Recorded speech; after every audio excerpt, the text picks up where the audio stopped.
Okay, any questions about that? Yep. When we're talking about better features, we're obviously considering proposed features of the solution that you're providing. How far into the future are you projecting? I mean, there can be a really long-term vision for the solution, depending on how it needs to succeed. So how far into the future do you project features, for example? Right.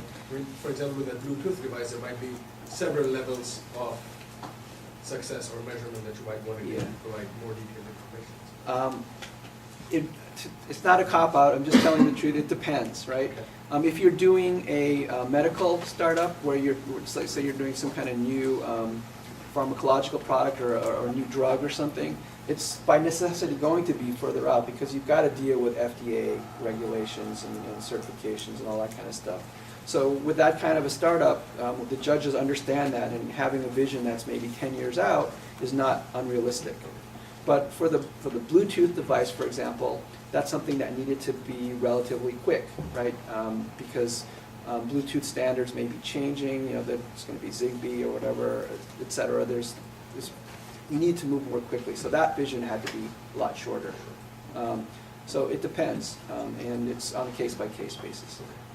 Any other questions? Yes, actually, yeah. And what you said, it's better to not pronounce bad words like you have unique product or the best in the world, because even just let's say you have, it will give judges completely opposite feeling, right? Well, it depends if you can back that up. For example, one of the companies that I'm working with right now, they've developed a technology where they've got a battery that has the world's highest energy density for any thin film flexible battery, right? Oh, so they're able to quantify that and provide backing with it for that kind of a claim. They can't claim they're the best battery in the world yet because they don't know, but they do know that they have the highest energy density. So that kind of thing. Very specific words that it's unique, Yes. etc., etc. Yes. It's a matter how really unique situation is. Yes. Or you suggest to stay away from this in your presentation because it will raise red flag, and they will look at that and say, okay, let's dismiss it. We don't have time for second paragraph. You know what I'm saying? Well, I would say that any kind of blanket statement saying that you're the best solution for this without some kind of evidence is probably a red flag. No, I understand this part. I just ask how bad reaction will be if you will say it to bring their attention, or it's not even worth to go there until they will understand what they're dealing with. I don't want to, go deep in just controversial. I mean, it's a common thing that we see. Right. So it doesn't mean that you're automatically going to be eliminated because you make that claim. But what I'm saying here is that you should try to limit your claims to things that you can really justify, or else you may, some judges may dismiss you out of hand. I don't know if that answers your question or not. Okay, sorry. Any other questions before I move on? Okay. The next section you really need to explain is your revenue model. So explain how you're actually making money, whether this is through product sales, product rentals, a service agreement, licensing, subscription, or advertising. For example, in the case that I talked about earlier with Trafax, right? They're making this Bluetooth device. There's different ways they could actually make money off this. They could sell it to consumers, or they could sell it to state highway agencies. They could sell it to private companies that might want to sell this information in turn to consumers, or they could rent out their equipment to state highway agencies or whoever. They could provide the service and own all of the equipment, install it themselves, and go out there and provide the information to the end consumers. They could license this out to a larger company who wants to go ahead and take it on. They could create subscription service for people who want to pay a monthly fee to get this information. Or they could provide free and charge advertisers to get that kind of information, right? These are all different kinds of revenue models based on the same technology that I just talked about, right?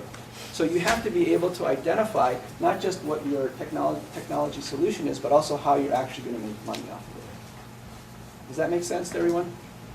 Okay. And then the team.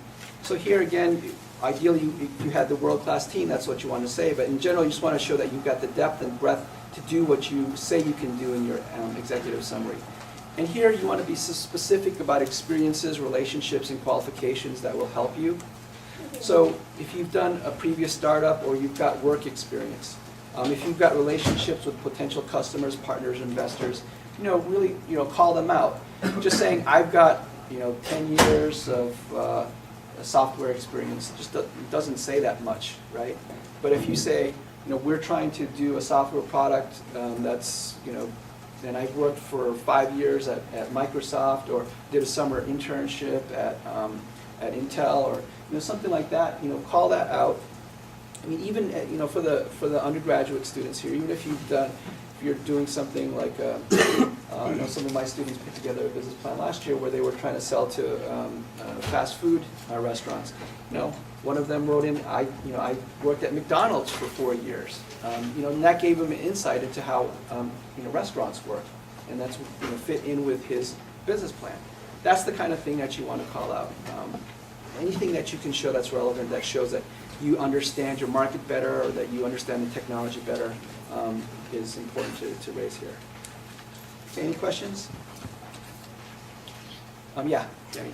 Would it be wise to also show your weaknesses in case you don't have an answer for a specific important question? You mean for the team? For the team, for the market? Yeah, I think I think you want to be judicious about this, but if there's something that you think is the judges will pick up on, then you want to be able to identify that as an area that you still need, that you are aware of, and that you have a strategy for doing it.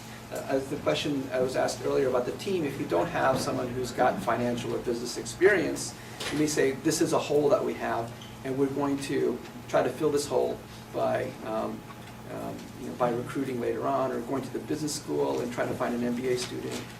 If you're talking about the technology, well, we need somebody who's an expert in microassays, right? So we're going to go find that person. Or we don't know somebody, we don't have anybody who does C++, so we're going to go find that person. Those kinds of things I think are very useful.